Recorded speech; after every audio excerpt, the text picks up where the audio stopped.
கதிர்கள் முற்றி போனால் களத்தில் சேர வேண்டும். காதல் முற்றி போனால் அது எங்கே சேர வேண்டும். மலர்கள் கொஞ்சம் சாய்ந்தால் இலைகள் தாங்க வேண்டும்.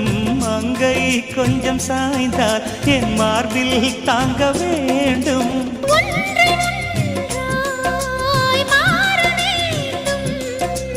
உன்னில் என்னை தேட வேண்டும்.